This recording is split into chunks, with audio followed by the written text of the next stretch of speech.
Para continuar nossa segunda videoaula, hoje a gente irá criar duas classes persistentes. Uma será de funcionário e outra será de usuário, onde essas duas classes elas possuem um relacionamento one-to-one, onde um usuário possui um funcionário e um funcionário possui apenas um usuário, ou seja, é um relacionamento de 1 para 1.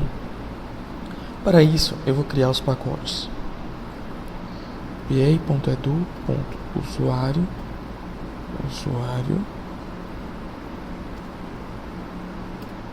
e o pacote ba.edu.funcionário. Dentro de funcionário, eu vou criar uma classe Java chamada funcionário. Pessoal, para que a gente possa dizer que funcionário será uma classe persistente, ou seja, que funcionário vai poder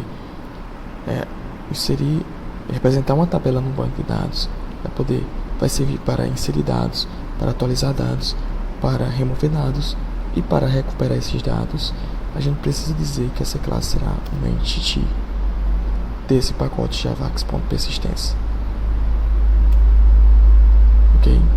Essas anotações você só irá conseguir acessar se você tiver inserido a biblioteca JPA do Hibernate. Okay? Eu vou dar um nome para essa table lá no banco de dados. Name. Vou dizer que ela vai se chamar funcionário.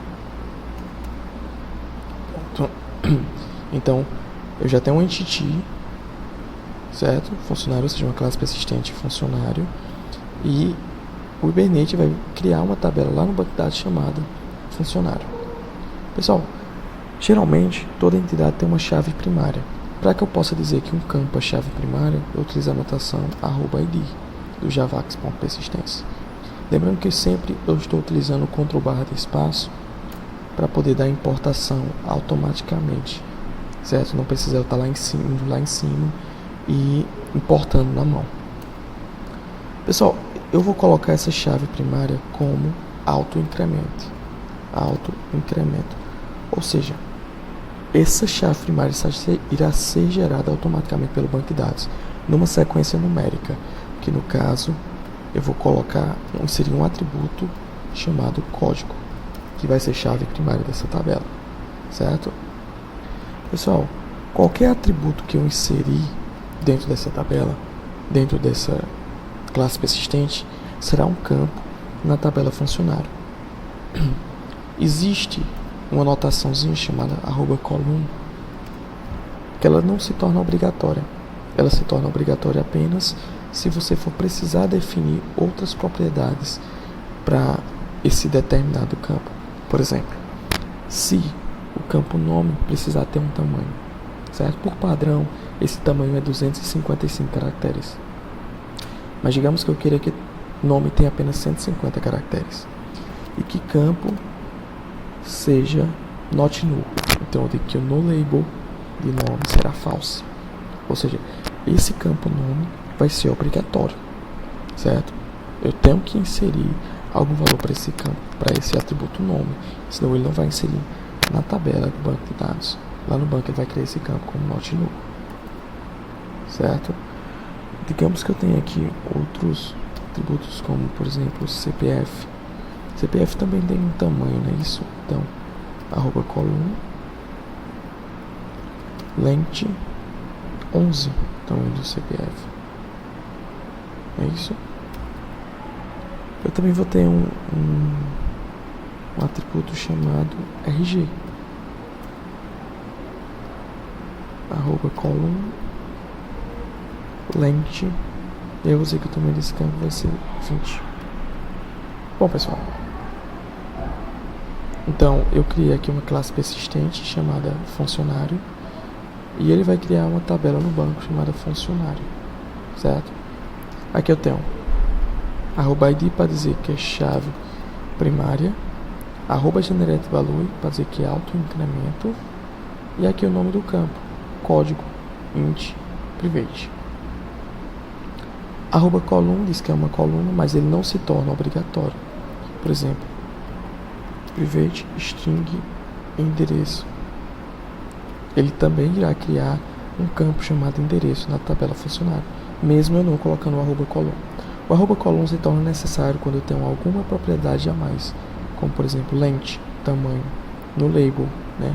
False, quer dizer que esse campo é not null, ok? Bom pessoal, para que eu possa acessar esses atributos de uma outra classe, de um outro local, eu vou precisar gerar os gets e sets. Então, botão direito, refatorar, encapsular campos, seleciona tudo, refatorar. Então, aqui ele me gerou os gets e setters,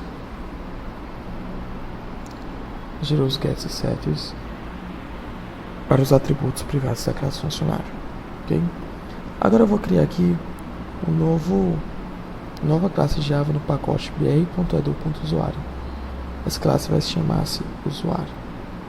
Finalizar. Novamente, pessoal, vou dizer que ela é uma entity, ela é uma table, name, usuário. Pessoal, essa classe persistente também vai ter uma chave primária. Ela vai ser um generated value private int código usuário, certo? Eu vou voltar aqui em funcionário, vou deixar só código mesmo, para não tipo a gente. Bom pessoal, aqui agora eu tenho um private string login, certo? Pessoal, eu vou dizer que esse campo é um natural ID, ou seja, ele não irá se repetir, não poderei ter dois logins iguais no meu banco de dados. Funciona como uma chave única, como um unique key.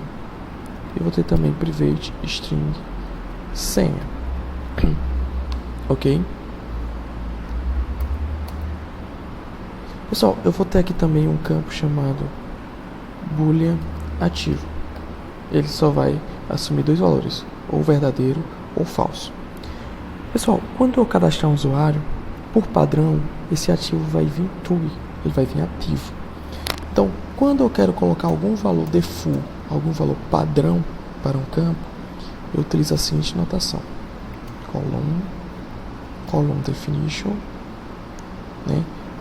Aqui dentro dessa string vai o tipo boolean default. No caso 1, que 1 é true, então ele já vai vir definido como true, certo? Bom pessoal, eu vou aqui agora, botão direito, refatorar, encapsular campos, selecionar tudo, refatorar. Então eu já gerei aqui agora os métodos públicos, né, para os atributos privados. Pessoal, agora nós temos aqui senha. Senha deverá utilizar uma criptografia para dar mais segurança no nosso banco de dados. Então, quando for setado uma senha, eu já terei que setar essa senha criptografada. A gente vai utilizar uma criptografia chamada MD5. Então, eu vou procurar uma funçãozinha já pronta na internet para que a gente não possa ter muito trabalho. Então, vou abrir aqui meu navegador. Vou colocar aqui, pesquisar, função MD5 Java. Ver o que é que a gente encontra por aqui. A internet não é das melhores, mas MD5 com Java.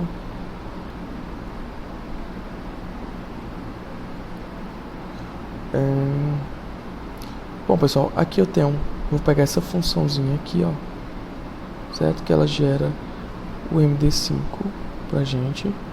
Vou dar um Ctrl C, vou vir aqui na minha aplicação, vou inserir essa função aqui no final, certo?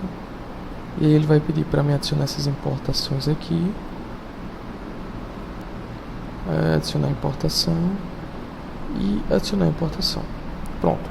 Então aqui eu tenho uma função MD5 que me retorna uma string, ou seja, eu passo uma senha para esse método MD5, ele criptografa essa senha aqui dentro e me retorna uma string, que é a senha criptografada. Então aqui em set senha eu vou fazer somente o seguinte, ó, chamar o método MD5 e passar quem? Passar a senha. E aí vai ser me retornado uma senha para dentro de senha. Então, quando eu setar uma senha por um usuário, eu vou passar essa senha por parâmetro através do método set. Ele, antes de setar, ele vai passar para o método MD5, que recebe a senha, criptografa essa senha e retorna essa senha criptografada.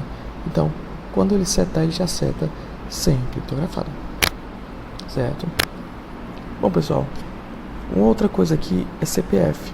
A gente tem que garantir que somente sejam inseridos CPFs válidos dentro do CPF de um funcionário, apenas CPF válidos. Então aqui, antes dele setar CPF, ele vai ter que verificar e validar esse CPF. Nós também iremos procurar uma funçãozinha já pronta, né? Função validação CPF Java.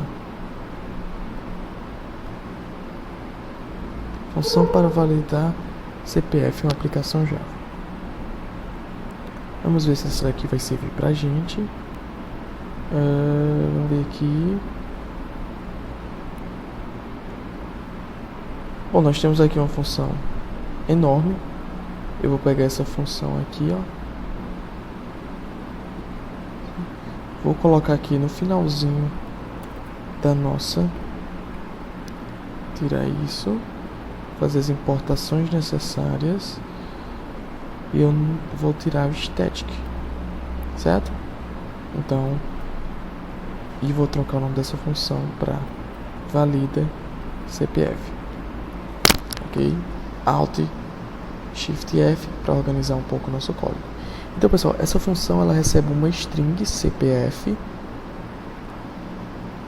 retorna true se essa string de CPF que eu passei ela for um CPF válido, e retorna false caso não seja um CPF válido.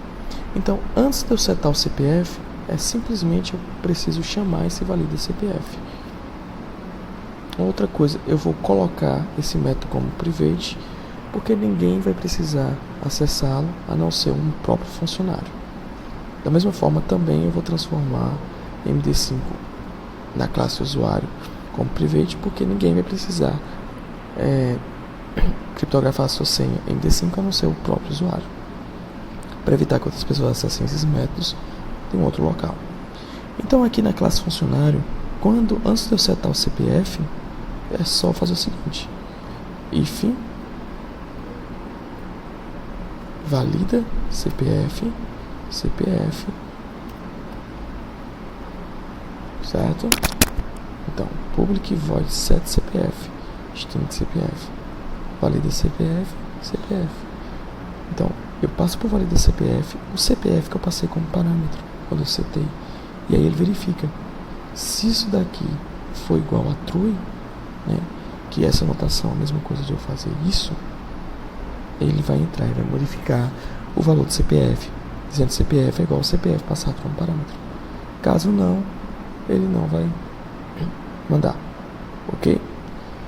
Então é isso. Agora a gente vai construir as classes DAO, que são as classes responsáveis por atualizar as classes persistentes, inserir as classes persistentes, listar classes persistentes, ok?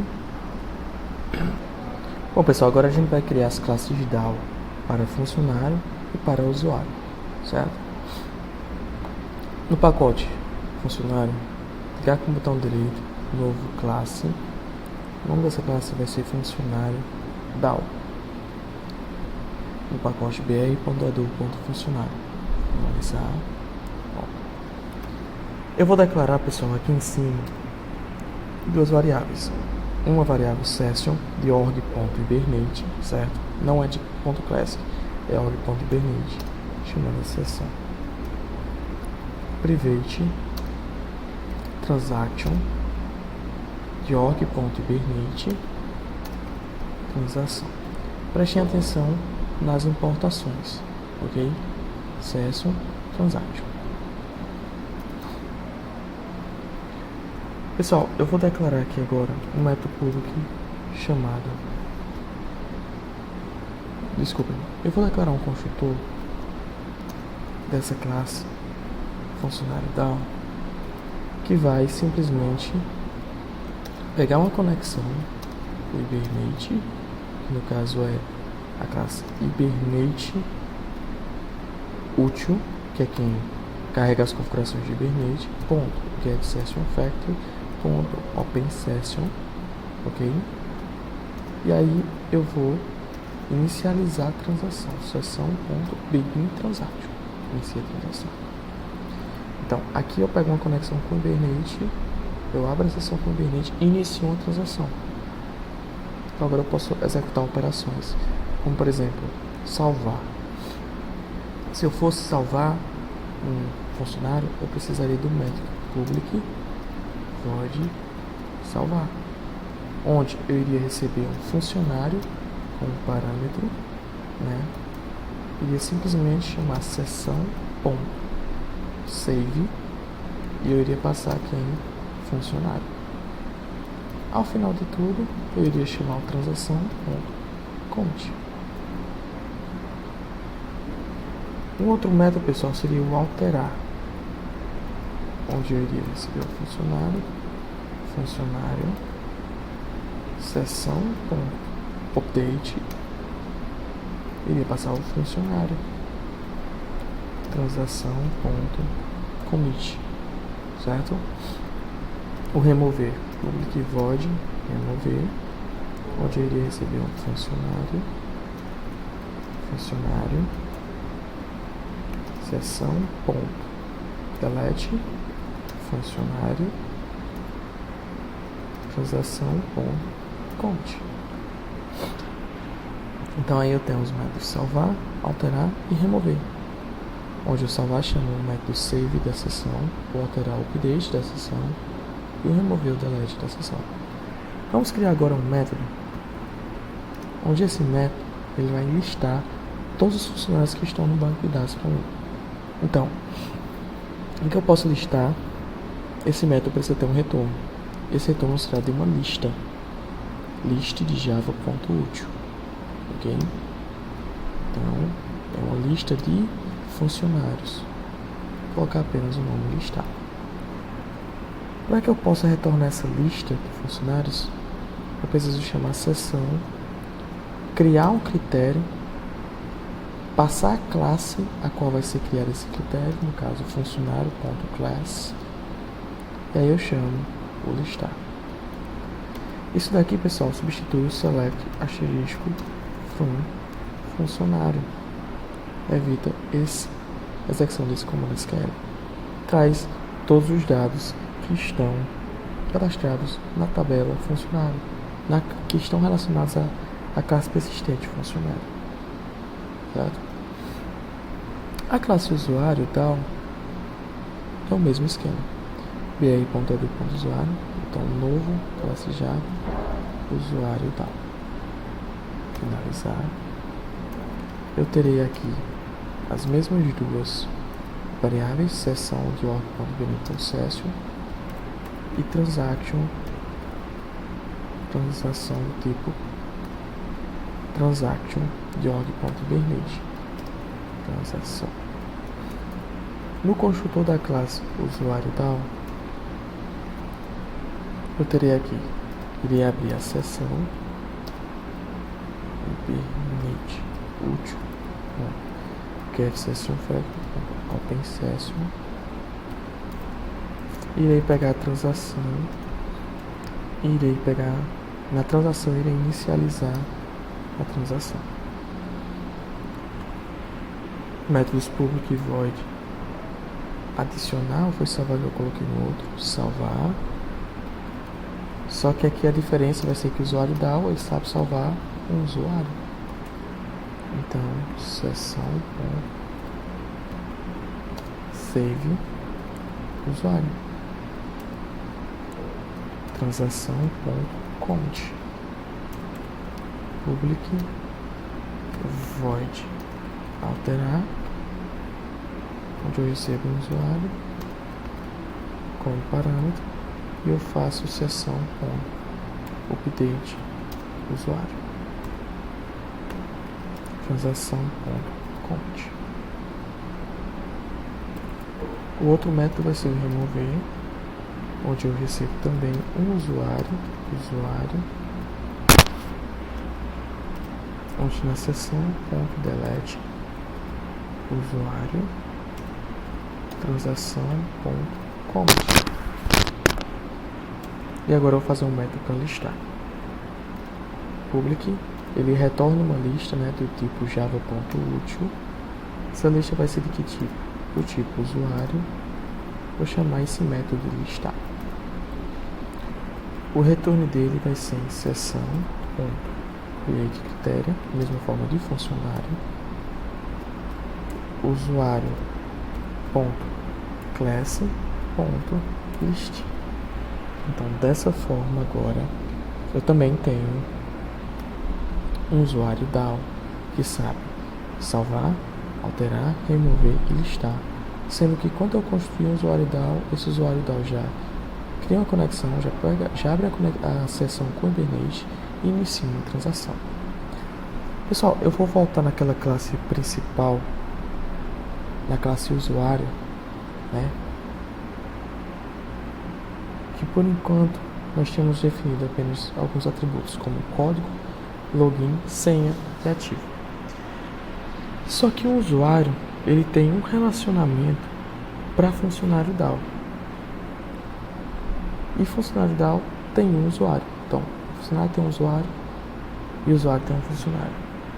Então, na nossa classe funcionário, nossa classe usuário, que está no pacote br.edu.usuário, eu vou criar um atributo que vai servir para o relacionamento. O relacionamento é do tipo on-to-one, certo? Eu vou colocar um join column, name e de funcionário. Esse name que eu coloco aqui, de funcionário, vai ser o nome da chave estrangeira de usuário para quem?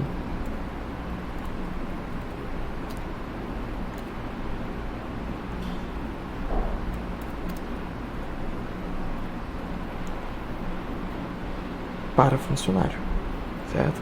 Então, classe persistente usuário, ela possui um funcionário no relacionamento on-to-one, 1:1, certo? Sendo que em usuário será criada uma chave estrangeira, numa tabela usuário será criada uma chave estrangeira chamada de funcionário. Como a gente adicionou esse atributo agora, nós iremos ter que refatorar novamente, encapsular campos, selecionar tudo, para que ele possa gerar o get e o set para funcionário, certo? Bom. Funcionário também terá um atributo para o usuário no relacionamento on-to-one, private usuário. Só que em funcionário a gente não vai precisar de uma chave estrangeira para o usuário. A gente vai precisar apenas que seja carregado um usuário junto com o funcionário. Por exemplo, esse funcionário, ele tem um usuário. Então, nesse atributo usuário, já deverá vir o usuário pertencente a esse funcionário. Para que isso seja possível acontecer, eu utilizo o atributo mappedBy. Informo o nome do atributo de funcionário em usuário. No caso, chama-se funcionário. Eu venho aqui e coloco esse atributo aqui. Então, eu tenho um usuário que tem um relacionamento de 1:1 com o funcionário. E lá na tabela usuário será criada uma chave estrangeira para funcionário, o nome de funcionário. Em funcionário eu também tenho um relacionamento on-to-one para o usuário, mas ele possui apenas um mappedBy, ou seja, ele apenas vai carregar um usuário dentro do funcionário. Então, na classe funcionário, eu também tenho um usuário on-to-one, mas não vou ter uma chave estrangeira na tabela funcionário para o usuário. Aqui apenas será carregado o usuário desse funcionário quando um funcionário for carregado em memória, ele já irá vir carregado com o seu usuário. Eu vou aqui agora na classe principal, que está no nosso pacote BR. Sim, novamente, desculpe-me, a gente vai ter que refatorar essa classe. Refatorar, encapsular campos, selecionar todos, para que ele possa refatorar o tio usuário, get usuário, set usuário, refatorar. Aqui na classe principal, eu vou tirar essa linha, eu vou criar um funcionário, recebe new funcionário, eu vou setar um nome para esse funcionário, Pedro. Vou setar apenas o nome mesmo, certo? Aí eu vou criar, no caso, um funcionário DAO, fDAO é igual a new funcionário DAO, que é o cara que sabe salvar quem? Um funcionário. Então eu criei um funcionário, setei atributos para esse funcionário, setei valores para esse funcionário. Depois eu criei um funcionário DAO, que é quem salva um funcionário. Aqui agora eu vou criar um usuário, recebe usuário, usu.set set login, Pedro, usu.set senha, Pedro, usu.set funcionário, e eu vou passar aquele funcionário que a gente acabou de criar e que a gente salvou. Aqui agora eu vou chamar o usuário DAO, o DAO recebe new usuário DAO, que é quem sabe salvar o usuário, certo? Então tá aqui, criei um funcionário, você tem um nome para esse funcionário, Pedro. Poderia também ter setado as outras informações, certo? Fun.set, RG, enfim. E aí eu criei um funcionário DAO, que esse funcionário DAO é quem sabe salvar um funcionário. Criei um usuário, setei coisas para esse usuário, inclusive um funcionário, que foi o funcionário que eu acabei de criar. E eu criei um uso DAO e mandei salvar. Eu vou clicar aqui com o botão direito nessa classe principal, tem o método main, e vou mandar executar esse arquivo.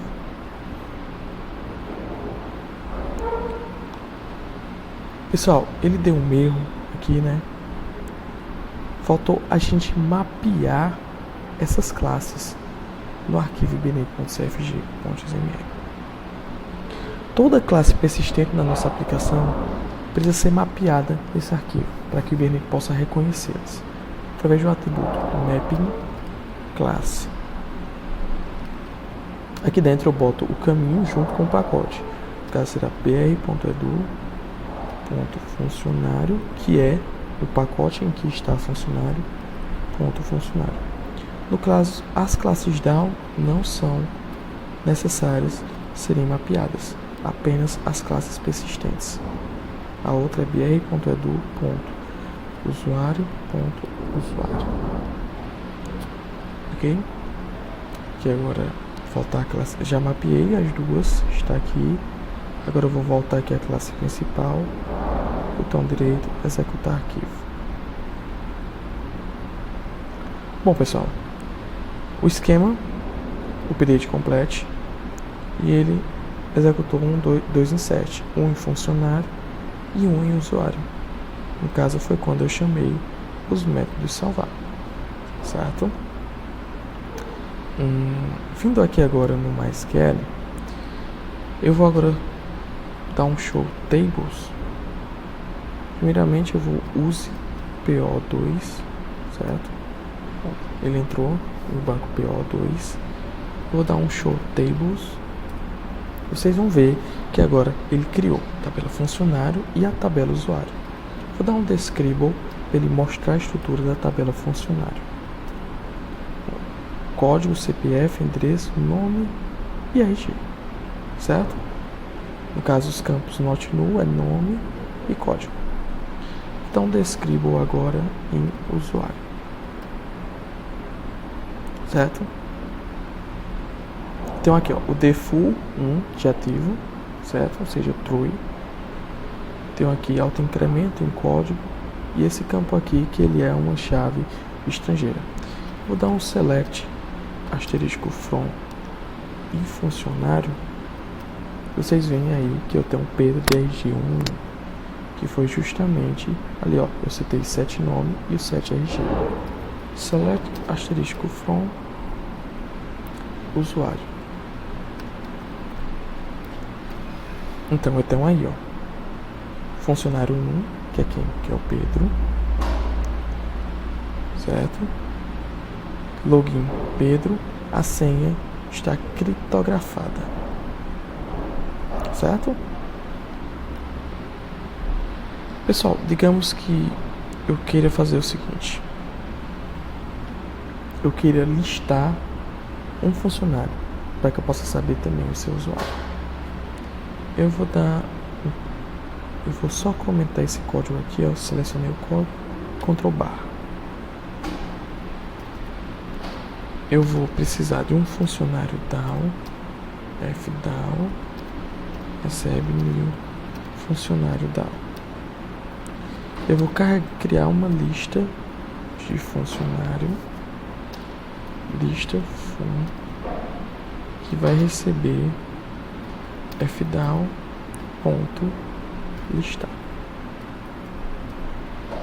Só vou fazer um for aqui, que esse for ele vai executar até a lista de fun.size, que no caso vai ser só um funcionário que a gente tem cadastrado. Eu vou pedir para ele simplesmente imprimir pra gente, colocar um JOptionPane mesmo, JOptionPane show message dialog.